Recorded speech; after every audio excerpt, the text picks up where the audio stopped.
वाले हैं क्लास 8 के ज्योग्राफी के चैप्टर 2 का नेक्स्ट वीडियो। आज हमारा टॉपिक क्या होने वाला है? आज हमारा टॉपिक है डिस्ट्रीब्यूशन ऑफ नेचुरल वेजिटेशन, यानी नेचुरल वेजिटेशन का डिस्ट्रीब्यूशन कैसे है वो देखेंगे। तो जो ग्रोथ होता है नेचुरल वेजिटेशन का वो किस पे डिपेंडेंट होता है? प्राइमरी आपका टेम्परेचर पे और मॉइस्चर पे, यानी कि जो ग्रोथ है वेजिटेशन का वो किस पे डिपेंडेंट होता है? मॉइस्चर और टेम्परेचर पे। किस जगह कैसा टेम्परेचर है और कैसा मॉइस्चर है, जो वेजिटेशन होगा, जो ग्रोथ होगा वेजिटेशन का, वो उसी पे डिपेंडेंट होगा। The major vegetation types of the world are grouped. जो मेजर वेजिटेशन है ग्रुप ग्रो करने का पूरी ऑल ओवर द वर्ल्ड में, वो कैसा है आपका? जैसे कि forest, grassland, स्कर्ब्स and tundra.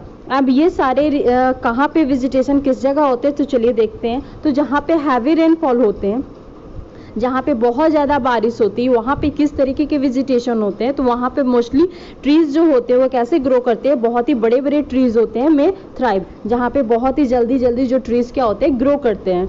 The forest are दस associated with areas having abundant water supply. तो ऐसा क्यों होता है? क्योंकि वो रीज़न क्या होता है? बहुत ही हैवी रेनफॉल होता है एंड वहाँ पे पानी की मात्रा बहुत ही ज़्यादा होती है। दैट्स वाई जो वहाँ के ट्रीज होते हैं वो बहुत ही बड़े बड़े होते हैं और बहुत ही जल्दी ग्रो करते हैं। तो मोस्टली ये रीज़न क्या होते हैं? फॉरेस्ट वाले रीज़न होते हैं, यानी फॉरेस्ट इसी जगह क्या होते हैं? ग्रो करते हैं। As the amount of moisture decreases, जैसे जैसे आपका पानी का मॉइस्चर या अमाउंट धीरे धीरे घटते जाएगा, साइज ऑफ ट्रीज भी क्या होंगे? कमते जाएंगे and their density also reduces, यानी उसकी डेंसिटी और साइज ऑफ ट्रीज क्या होंगे? धीरे धीरे कमते जाएंगे। फिर हम लोग देखेंगे कि short stern trees and grasses grow in the regions of moderate rainfall forming the grassland of the world. अब जैसे हम लोगों ने क्या पढ़ा, हैवी रेनफॉल में किस तरीके के ट्रीज होते थे? जो बहुत ही बड़े बड़े हो और जल्दी जल्दी क्या होते? ग्रो होते हैं, जैसे कि फॉरेस्ट वाले एरिया। एंड फिर जब ऐसा रीजन जहाँ पे जो रेनफॉल होते हैं वो कैसे होते हैं? मॉडरेट अमाउंट में होते हैं, तो वहाँ पर के जो ट्रीज होते हैं वो क्या होते हैं? शॉर्ट होते हैं एंड वहाँ मोस्टली क्या होते हैं? ग्रासेस ज़्यादा ग्रो करते हैं। इसलिए जहाँ पे मॉडरेट रेनफॉल होते हैं वहाँ पे ग्रासलैंड एरिया होता है, ठीक है। Thorny and scrubs grow in dry season. जैसे हम लोगों ने देखा कि हैवी रेनफॉल वाले रीजन में बहुत ही ह्यूज ट्रीज आते हैं। फिर मॉडरेट रेनफॉल जहाँ पे होते हैं वहाँ पे क्या होते हैं? ग्रासलैंड वाले एरिया ज़्यादा होते हैं। तो जो आपके हर्ब्स और स्कर्ब्स वाले ट्रीज है जो आप बहुत ही छोटे छोटे हैं, वो कहाँ होते हैं? वहाँ पे आपके ड्राई सीजन, यानी जहाँ पे लो रेनफॉल होते हैं, जहाँ पे बहुत ही बारिश की कमी होती है, तो वहाँ पे किस तरीके के प्लांट्स होते हैं? तो थॉर्न स्कर्ब्स, यानी जो कांटेदार वाले पौधे होते हैं, या स्कर्ब्स जो छोटे छोटे आपके प्लांट्स होते हैं, वो मोस्टली ड्राई सीजन में ग्रो करते हैं, क्योंकि वहाँ पे पानी की क्या होती है? कमी होती है। वहाँ पे क्या होती है? बहुत ही लो रेनफॉल होती है। In such areas plants have deep roots and leaves with thorny and waxy surface reduce loss of moisture through transpiration. और वहाँ पर के जो प्लांट्स होते हैं उसके जो रूट्स होते हैं वो बहुत ही ज़्यादा डीप होते हैं, ताकि वो क्या कर सके? अंडर वाटर वो उसको पानी प्रोवाइड कर सके उस प्लांट को। लीव्स भी बहुत ही ज़्यादा थॉर्नी होते हैं, यानी कि बहुत ही पतले होते हैं, नुकीले, जैसे कि आप लोगों ने देखा होगा कैक्टस प्लांट बेसिकली आपका क्या होता है? ड्राई वाले रीजन में होते हैं। क्यों? क्योंकि वहाँ आपके लीव्स से जो ट्रांसपिरेशन होते हैं, जो इवापोरेशन होती है, वो कम हो सके, और उसके जो लीव्स होते हैं वो भी क्या होते हैं? वैक्सी होते हैं, जिसके कारण से जो मॉइस्चर है ट्रांसपिरेशन के जरिए वो ज़्यादा लॉस ना हो सके वहाँ के, क्योंकि ऑलरेडी वो कैसा रीजन है? ड्राई रीजन है। तो वहाँ पे ऑलरेडी पानी की कमी है, तो इसलिए वहाँ का जो प्लांट्स है वैसा स्ट्रक्चर में है जिससे कम से कम क्या हो? पानी का लॉस हो सके। Tundra vegetation of cold polar regions comprises of mosses and lichens. अब जहाँ पे ठंडी वाली एरियाज है, जहाँ पे बर्फ वाले एरियाज है, वहाँ पे कैसा वेजिटेशन होता है? तो टुंड्रा वेजिटेशन होता है, और यहाँ पे मोस्टली मॉसेज एंड लिचेस पाए जाते हैं। Today there are more people in the world there were 2 centuries बैक। यहाँ पे क्या बोला जा रहा है कि आज से 2 सेंचुरी बैक जितने पीपल थे, आज उतने पीपल हैं नहीं। 2 सेंचुरी बैक से बहुत ज़्यादा पीपल की यानी पॉपुलेशन में इंक्रीजमेंट आ चुकी है, जिसके कारण से to feed the growing numbers large areas of forest have been cleared to grow crop. अब जितने ज़्यादा आदमी आने लगेंगे उतने ज़्यादा क्या हो जाएंगे? आपको फीड करवाना पड़ेगा। फीड करवाने के लिए अब ऐसा थोड़ी है कि लैंड का एरिया फिक्स्ड है। हम लोग को पता है कि लैंड का एरिया फिक्स्ड है, तो पॉपुलेशन जैसे जैसे इंक्रीज कर रही है, तो हमें लोगों को फीड कराने के लिए लैंड चाहिए, क्योंकि हमको उस पर क्या करना पड़ेगा? कल्टीवेशन, खेती करना पड़ेगा। तो हम लोग धीरे धीरे क्या करते जा रहे हैं? जो फॉरेस्ट वाला एरिया उसको क्या करते जा रहे हैं? क्लियर्ड करते जा रहे हैं। लेकिन हम लोगों ने देखा था कि फॉरेस्ट हमारे लिए बहुत ही इंपॉर्टेंट है। Forest cover all over the world is vanishing rapidly, जिसके कारण से जो क्या हो रहा है, आपका जो फॉरेस्ट है वो बहुत ही ज़्यादा क्या हो रहा है, रैपिडली से क्या हो रहा है, गायब होते जा रहा है। क्योंकि लोग क्या करते जा रहे हैं, अपने पॉपुलेशन को फीड करवाने के लिए भी जरूरी है, क्योंकि हम जी किस चीज़ के लिए रहे हैं, ऑब्वियसली जीने के लिए हमें फूड की रिक्वायरमेंट होती है। एंड फूड कहाँ से आएगा, ऑब्वियसली आप कल्टीवेशन करोगे तभी आएगा, तो हम फॉरेस्ट को उसके लिए काटना ही पड़ेगा। बट क्या है, अगर आप फॉरेस्ट को भी काटेंगे तो इनडायरेक्टली हमें ही इफेक्ट पड़ेगा, धीरे धीरे फॉरेस्ट की और खत्म होते चली जा रही है। There is an urgent need to conserve this valuable resources, इसलिए इसके लिए बहुत ही अर्जेंट नीड है, बहुत ही ज़्यादा इंपॉर्टेंट है कि हम लोग क्या करें, अब इस पर ध्यान दें और इसको क्या करने की कोशिश करें, कंजर्व करने की कोशिश करें, क्योंकि ये हमारे लिए बहुत ही वैल्यूएबल रिसोर्सेज है। ठीक है, तो आज हम लोग देखेंगे कि हम लोग इसको कंजर्व कैसे कर सकते हैं, यानी conservation of natural vegetation and wild life. तो फॉरेस्ट आर आवर वेल्थ, हमारा जो फॉरेस्ट है वो हमारे लिए वेल्थ है। प्लांट्स गिव शेल्टर, क्यों, तो क्यों प्लांट्स क्या देता है, शेल्टर देता है एनिमल्स को, यानी घर रहने के लिए देता है। And together they maintain the ecosystem, और हमारा जो इकोसिस्टम को मेंटेन यानी बैलेंस करने में बहुत इंपॉर्टेंट रोल प्ले करता है plants. Changes of climate and human interferences can cause the loss of natural habitats for the plants and animals। जो चेंजेस आ रहे हैं कुछ क्लाइमेट्स के द्वारा भी और ह्यूमन जो इंटरफेरेंस कर रहा है जो भी नेचुरल वेजिटेशन में, उसके कारण जो बहुत सारे ऐसे नेचुरल हैबिटेट्स है प्लांट्स, यानी बहुत सारे ऐसे प्लांट्स और एनिमल्स के जो घर है वो क्या हो चुके हैं, आपके लॉस हो चुके हैं due to these changes of climate and human interference के कारण। Many species have become vulnerable of or endangered, and some are on the verges of extinction, यानी कुछ इसके कारण क्या हो रहा है, कुछ जो स्पेसीज है वो किसकी कगार पे पहुंच चुके हैं, इंडेंजर्ड या आपके लुप्त होने यानी खत्म होने के कगार पे पहुंच चुके हैं। एंड कुछ तो ऐसे हैं जो एक्सटिंक्ट हो चुके हैं, यानी कि वो लुप्त हो चुके हैं। बहुत सारे ऐसे एनिमल्स है, बहुत सारे ऐसे स्पेसीज है जो अब क्या है, हम लोग को सिर्फ उसके बारे में हिस्ट्री पढ़ते हैं, प्रेजेंटली वो क्या है मौजूद नहीं है। ऐसा ही अगर चलता रहा तो बहुत सारे ऐसे स्पेसीज हो जाएंगे जो किसकी कैटेगरी में आ जाएंगे, एक्सटिंक्ट के कैटेगरी में आ जाएंगे। Deforestation, soil erosion, constructional activities, forest fires, tsunami and landslides are some of the human and natural factors which accelerate the process of extinction of these resources। और ये कैसे, किन कारणों से एक्सटिंक्ट हो रहा है, तो जैसे कि डिफॉरेस्टेशन होते जा रहा है, सॉइल इरोजन होते जा रहा है, जो कंस्ट्रक्शनल एक्टिविटीज़ हैं लोगों का, वो जहाँ पे कोई चीज़, कोई बिल्डिंग्स अगर नहीं बनाने, कोई टावर उस जगह नहीं बनाने जिससे नेचुरल वेजिटेशन को बहुत इफेक्ट पड़ता है, लेकिन लोग अपनी प्रॉफिट के लिए कंस्ट्रक्शनल किए जा रहे हैं। फॉरेस्ट फायर देख रहे हो कि अभी हाल ही फिलहाल में हम लोगों ने देखा था कि अमेजन में कितना बुरी तरीके से क्या होता, फायर्स लग गए थे, उसके कारण से कितने नेचुरल हैबिटेट्स जलकर खाक हो गए, कितने आपके एनिमल्स, प्लांट के स्पेसीज मारे गए। तो इसके कारण सुनामी बहुत ही मेजर रोल प्ले करता है, एंड लैंडस्लाइड, ये सारे क्या है, ह्यूमन और नेचुरल फैक्टर्स दोनों क्या कर रहे हैं, इस चीज को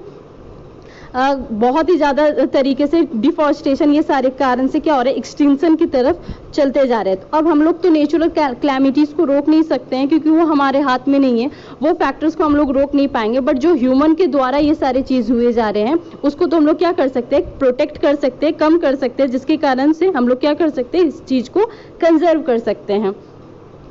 और एक अनदर फैक्टर है जिसके कारण से हो रहा है, one of the major concern is the poaching, और एक सबसे इंपॉर्टेंट कारण इसका क्या है, poaching. Poaching in the sense कि जो इलीगल तरीके से जो हंटिंग किया जाता है कोई भी एनिमल्स का, वो बहुत ही ज़्यादा क्या हो रहा है, एक मेजर काउज है इस चीज़ के लिए, which result in a sharp decline in the number of particular species. और इसलिए इसका जो डिक्लाइन है, बहुत ही जो पार्टिकुलर स्पेसीज जो बहुत ही रेयर केस में, रेयर आपके एनिमल्स जो पाए जाते हैं, आप उसका हंट करोगे तो वो एक तो ऑलरेडी बहुत ही कम पाए जा रहे हैं, और उसको आप इलीगल तरीके से हंट कर रहे हो तो वो ऑलरेडी क्या हो रहा है, डिक्लाइन की तरफ चलते जा रहे हैं। The animals are poached for, अब बात आती है कि पोचिंग क्यों करते हैं लोग, यानी कि जो हंटिंग करते हैं पर्टिकुलर स्पेसीज को, वो क्यों करते हैं, तो क्यों करते हैं, ताकि वो क्या कर सके, इलीगल उसका ट्रेड कर सके। किस चीज़ का ट्रेड, तो हाइट्स, उसके स्किन्स का, नेल्स का, टिथ का, हॉर्न का, एज वेल एज फीदर, ये सारे का ट्रेड करने की, यानी कि human as well as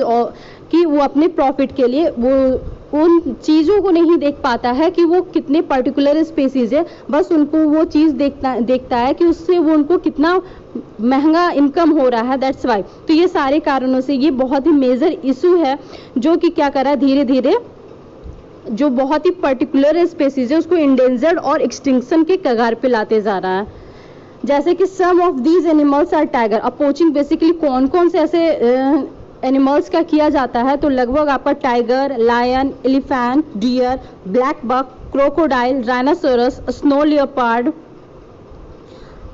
ostrich and peacock, ये मोस्टली ऐसे स्पेसीज है या ऐसे एनिमल्स है जिसके लोग पोचिंग करते हैं, क्योंकि उनके जो हाइड्स, स्किन्स और जो भी अदर उनके बॉडी पार्ट्स है वो बहुत ही एक्सपेंसिव क्या होते बिकते हैं, ट्रेड बहुत ही ज़्यादा इनके होते हैं। दैट्स वाई लोग क्या करते हैं, इनलीगल इनका पोचिंग करते हैं, हंटिंग करते हैं, क्योंकि गवर्नमेंट इसका लॉ नहीं करता है, क्योंकि ये बहुत ही रेयर है और सबको पता है जो भी इन्वायरमेंट को लेके सीरियस है कि इन लोग अगर हमारा इकोसिस्टम अगर गड़बड़ाएगा तो हम लोग भी इनडायरेक्टली इससे क्या हो सकते हैं, अफेक्ट हो सकते हैं।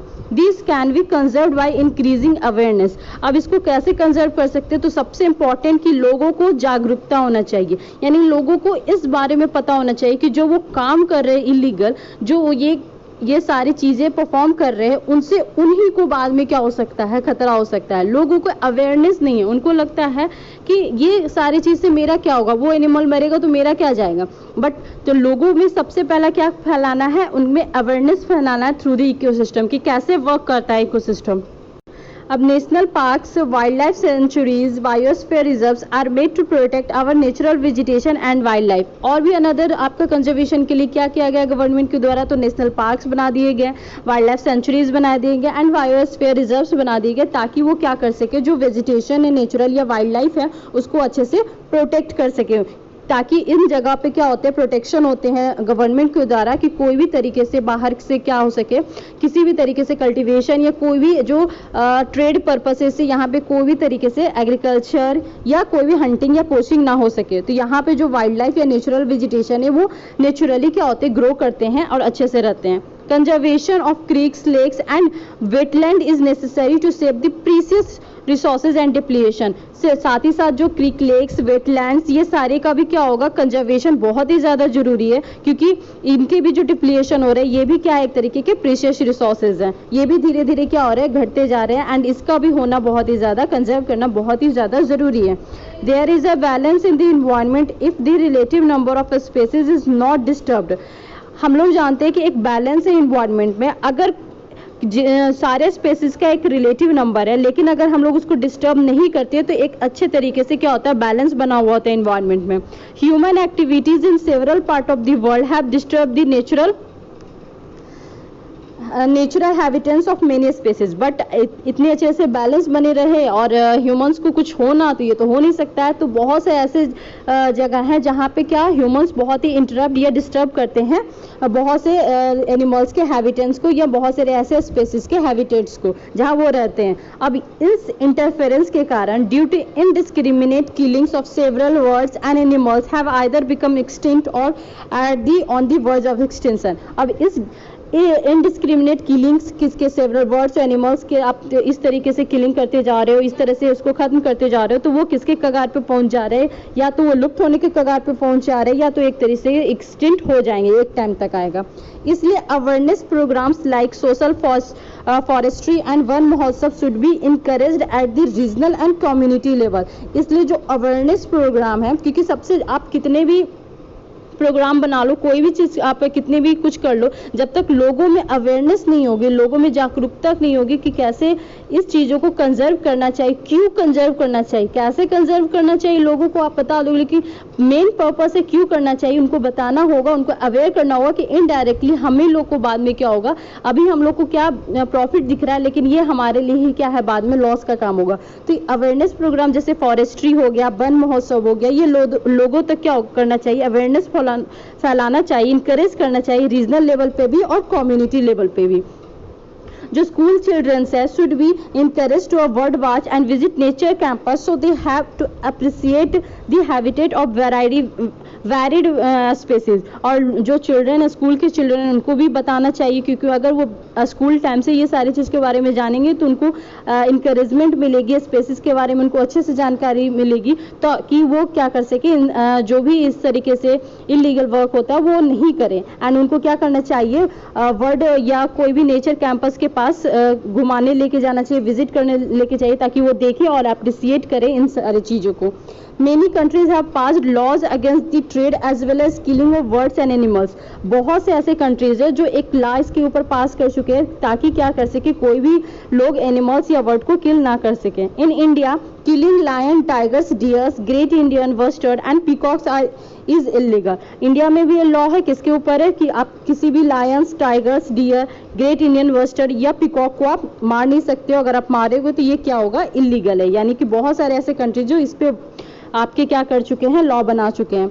And international conventions CITES has been established that list several species of animals and birds in which trade is prohibited. अब एक इंटरनेशनली लेवल पे कन्वेंशन बनाया गया है, जहाँ पे बहुत सारे कंट्रीज ने मिलकर ये कन्वेंशन बनाया है, जिसका नाम क्या है, साइट्स। अब इसमें क्या होता है, आगे मैं पढ़ाऊंगी, पहले यहाँ पे देख लो क्या बोला जा रहा है कि जो इंटरनेशनली कन्वेंशन बना है साइट्स, उसमें ये इस्टेब्लिश किया गया, ये बताया गया है, एक कन्वेंशन इस्टेब्लिश किया गया जिसमें जो भी स्पेसीज, जो एनिमल्स या बर्ड्स है जो कि अब क्या है, प्रोहिबिटेड होते जा रहे हैं, यानी खत्म होते जा रहे हैं, उस पर ज़्यादा ध्यान देंगे लोगों। यानी कि जितने भी कंट्रीज है सबको अपना देखना होता है, एंड सबको पता है कि इकोसिस्टम हमारे लिए नेचुरल वेजिटेशन या वाइल्ड लाइफ जो है बहुत ही इंपॉर्टेंट है। तो बहुत सारे कंट्रीज मिलकर ने ये इस्टेब्लिश किया है कन्वेंशन को, और इसमें जितने भी प्रोहिबिटेड एनिमल्स या वर्ड्स है उस पर ध्यान दिया जाता है और कैसे कंजर्व किया जाता है उसके बारे में बात किया जाता है। Conservation of plants and animals is an ethical duty of every citizen. तो केवल ये सिर्फ गवर्नमेंट की ओर नहीं है, ये सारे हर एक सिटीजन के लिए बहुत एक रिस्पॉन्सिबिलिटी वाली बात है, ताकि वो क्या कर सके, कंजर्व कर सके। अब यहाँ पे हम लोग देखिए, यहाँ पे साइट्स के बारे में बताया गया कि साइट्स क्या है। तो साइट्स क्या है आपका, इसका फुल फॉर्म क्या है आपका, the convention and international trade in endangered species of wild flora and fauna. यानी अब समझ में आ रहा होगा कि इसमें इंडेंजर्ड स्पेसीज है के बारे में, जो कि फ्लोरा और फौना है उसके बारे में एस्टैब्लिश किया गया है, इस पे ध्यान देने के लिए। ये एक इंटरनेशनल एग्रीमेंट है बिटवीन गवर्नमेंट्स, जो हर एक कंट्रीज के अपने अपने गवर्नमेंट्स है, उनके बीच ये एग्रीमेंट किया गया है। इसका एम क्या है, to ensure the international trade in specimens of wild animals and plants does not threaten their survival.